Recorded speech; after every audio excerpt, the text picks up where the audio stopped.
I wrote something a while back called 313. It's about Super Bowl a couple years ago. Motown is a tough town. We are self-deprecating, but we never want to hear it from you. There's a very real danger in walking the inner city streets, but we laugh at you that shudder at even driving through our city. And as we laugh, we survey the sidewalk and street in front of us for possible distractions. Very much a dysfunctional family will resist and deny outside political interference as unnecessary and intrusive. We'll take care of our own, thank you very much. In the same breath, we are rebuking the counselors and benefactors who would rescue those who want, while damning the fat cats with the means and ridiculing the gentle souls who would provide strength and inspiration for not doing it.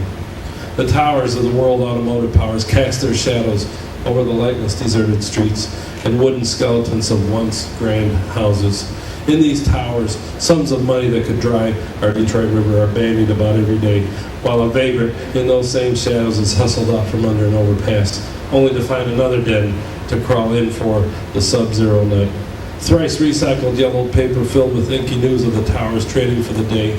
Another Lion's sad performance, and a few skippy want ads provide the vagrant's version of a goose down cover for the night. And only Barry Sanders' career yardage away in Ford Field. Overconsumption of the worst, greasy, overpriced food, fat asses wearing goofy hats who don't know first down or a fucking touchdown spill over their $5,000 seats. Almost enough alcohol to disinfect every hooker imported for the weekend's guzzled and puked. And the pretty people parade and primp. February 7th, day after the Super Bowl, there'll be no dollars to clean the streets, to house the have-nots, to throw $50,000 parties, to clean the mess left by Snoop Dogg in Ty Cobb's house, and to keep enough light in the city to render city rats blind, since they have not seen any light in 10 rats' lifetimes. Just don't you fuck with my city. I love my city, but why do I love my city? That's it.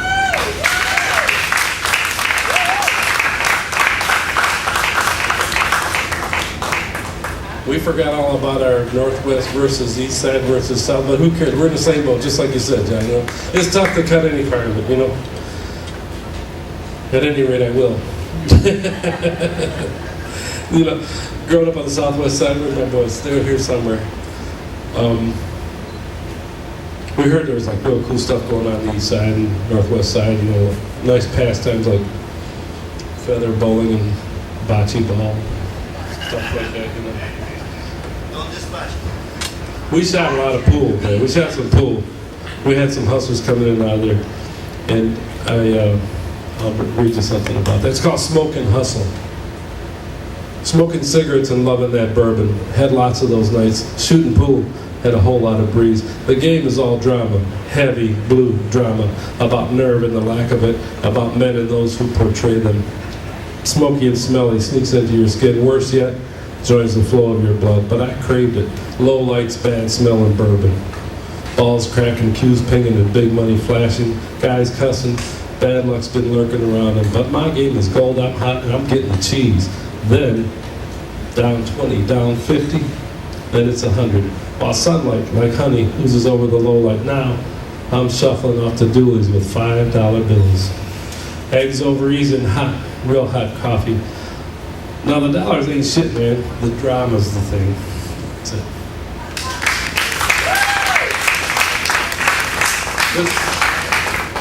Again, the Southwest Side.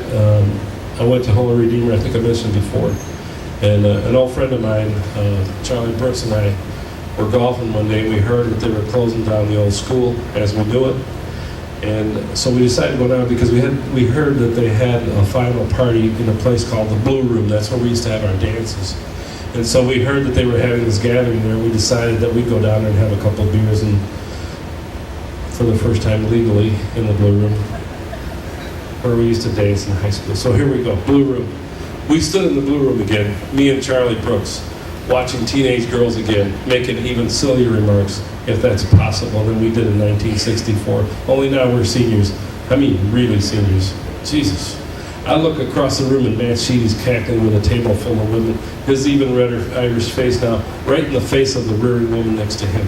Meanwhile, Marty Sheedy's recounting his induction into the Sports Hall of Fame to a somewhat bewildered young lady and her friend. The entire Sheedy clan is legendary at Redeemer, from the patriarch Deb to Marty, a gifted basketball player in the 60s and 70s. They're a throwback to the old Irish families of Detroit from the 19th century, those that sought refuge from the potato famine and wound up in Corktown and throughout southwest Detroit. So there they are, regaling myth and legend to their captive audience as only the Irish can. My, how a picture or two can recapture and repaint the scene brighter than ever it glowed before. Charlie and I, arms and shoulders now, acknowledge with smiles, we've seen and heard all this before. When it first actually occurred, and as it grew to the elongated, inflated, exaggerated version we witness today.